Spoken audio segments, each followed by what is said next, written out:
अस्सलाम वालेकुम प्यारे बच्चों, जब बहुत सारी चीज़ें हमारे समझ में नहीं आती तो हम सवाल पूछते हैं।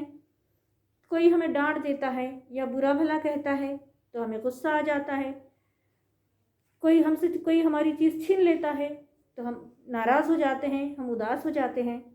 कोई चीज़ जो हमें बहुत पसंद है वो हमें मिल जाती है तो हम खुश हो जाते हैं, हमारी खुशी का ठिकाना नहीं होता। इसी तरह हम गिरते हैं या हमें कोई मारता है तो हम रोने लगते हैं। तो ये रोना, हंसना, नाराज़ होना, ये तमाम हमारे तासुरात होते हैं ज़िंदगी के।